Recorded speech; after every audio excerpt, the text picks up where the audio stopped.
اللہ تعالیٰ کے بابرکت نام سے شروع کرتی ہوں جو بڑا مہربان نہایت رحم کرنے والا ہے۔ تو شرق سے بھی قریب تھا لیکن ہمیں سے طے یہ فاصلہ نہ ہوا۔ بے شک نبی پاک صلی اللہ علیہ وآلہ وسلم پر لاکھوں کروڑوں درود و سلام۔ الصلاۃ والسلام علیکہ یا رسول اللہ، الصلاۃ والسلام علیکہ یا حبیب اللہ، الصلاۃ والسلام علیکہ یا نور اللہ۔ السلام علیکم ورحمۃ اللہ وبرکاتہ۔ آپ سب کیسے ہیں؟ انشاءاللہ آپ خیر وفیت سے ہوں گے انشاءاللہ، اور آپ سب کے دن کیسے گزر رہے ہیں؟ بے شک یہ مہینہ جو باعث برکت باعث رحمت ہے، اس مہینے میں زیادہ سے زیادہ نبی پاک صلی اللہ علیہ وآلہ وسلم کو درود و سلام ہم نے پیش کرنا ہے، اور اللہ تعالی ہمیں توفیق دے انشاءاللہ۔ آج سورۃ الکہف کمپلیٹ کرتے ہیں، تو کافی لیٹ ہی ہو گیا، تو سورۃ کہف کمپلیٹ کرتے ہیں آج انشاءاللہ، لاسٹ اس کا پارٹ۔ اعوذ باللہ من الشیطان الرجیم، بسم اللہ الرحمن الرحیم۔ سورۃ الکہف۔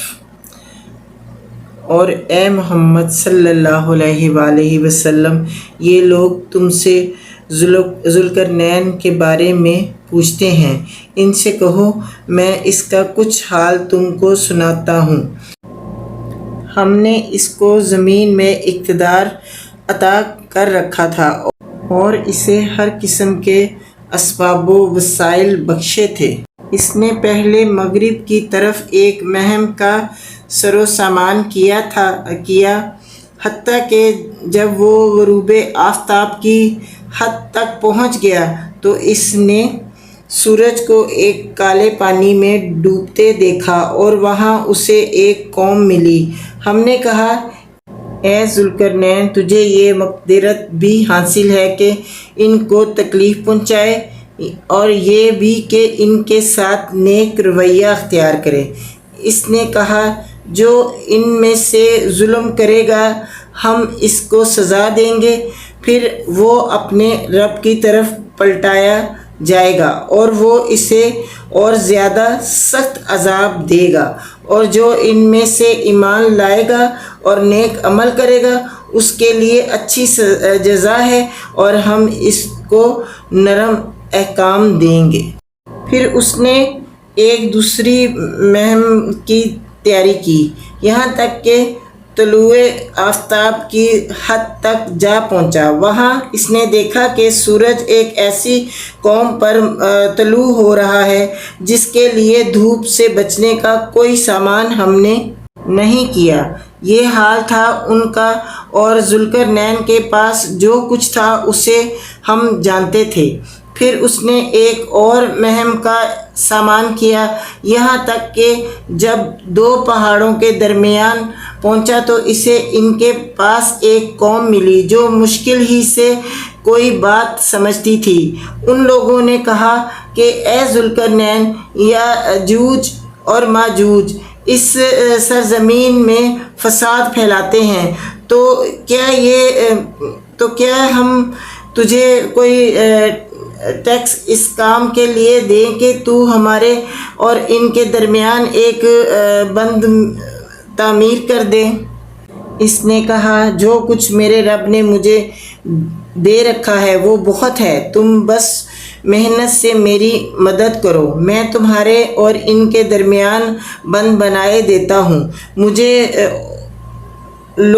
مجھے لوہے کی چادریں لا کر دو۔ آخر جب دونوں پہاڑوں کے درمیانی خلا کو اس نے پاٹ دیا تو لوگوں سے کہا کہ اب آگ دھکاؤ، حتیٰ کہ جب یہ آہنی دیوار بالکل آگ کی طرح سرخ ہو گئی تو اس نے کہا، لاؤ اب میں اس پر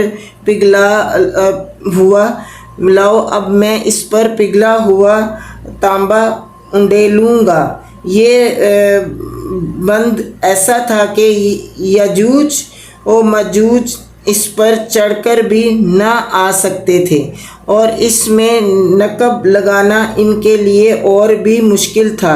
ذوالقرنین نے کہا، یہ میرے رب کی رحمت ہے، مگر جب میرے رب کے وعدے کا وقت آئے گا تو وہ اس کو پیوندے خاک کر دے گا، پیوندے خاک کر دے گا، اور میرے رب کا وعدہ برحق ہے۔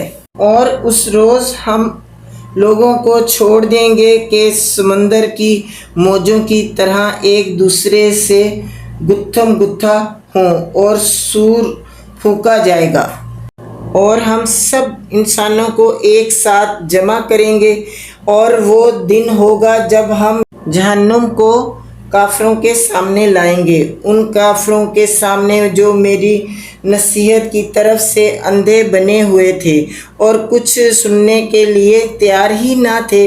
تو کیا یہ لوگ جنہوں نے کفر اختیار کیا ہے یہ خیال رکھتے ہیں کہ مجھے چھوڑ کر میرے بندوں کو اپنا کارساز بنا لیں؟ ہم نے ایسے کافروں کی ضیافت کے لیے جہنم تیار کر رکھی ہے۔ اے محمد صلی اللہ علیہ وآلہ وسلم ان سے کہو، کیا ہم تمہیں بتائیں کہ اپنے اعمال میں سب سے زیادہ ناکام و نامراد لوگ کون ہیں؟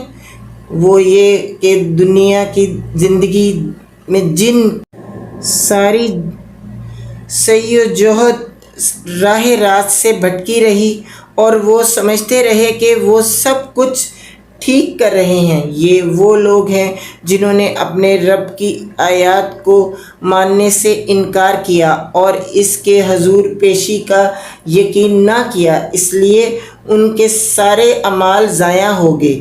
قیامت کے روز ہم انہیں کوئی وزن نہ دیں گے، ان کی جزا جہنم ہے اس کفر کے بدلے جو انہوں نے کیا اور اس مذاق کی پاداش میں جو وہ میری آیات اور میرے رسولوں کے ساتھ کرتے رہے۔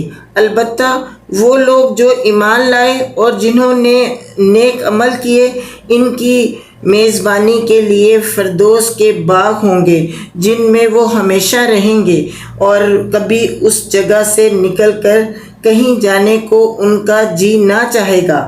اے محمد صلی اللہ علیہ وآلہ وسلم کہو کہ اگر سمندر میرے رب کی باتیں لکھنے کے لیے روشنائی بن جائے تو وہ ختم ہو جائے، مگر میرے رب کی باتیں ختم نہ ہوں، بلکہ اگر اتنی ہی روشنائی ہم اور لے آئیں تو وہ بھی کفایت نہ کرے۔ اے محمد صلی اللہ علیہ وآلہ وسلم کہو کہ میں تو ایک انسان ہوں تم ہی جیسا، میری طرف وحی کی جاتی ہے کہ تمہارا خدا بس ایک ہی خدا ہے، بس جو کوئی اپنے رب کی ملاقات کا امیدوار ہو اسے چاہیے کہ نیک عمل کرے اور بندگی میں اپنے رب کے ساتھ کسی اور کو شریک نہ کرے۔ یہاں پہ سورۃ قاف الحمدللہ پوری ہو گئی۔ الحمدللہ اللہ تعالیٰ کی جو آیات ہیں ان پہ غور ضرور کریں کہ اللہ تعالیٰ کیا حکم دے رہے ہیں، کہ اللہ تعالیٰ کہہ رہے ہیں کہ میری آیات کو جھٹلائیں نہ، جو جھٹلائے گا وہ اس کے لیے جہنم ہے۔ استغفر اللہ۔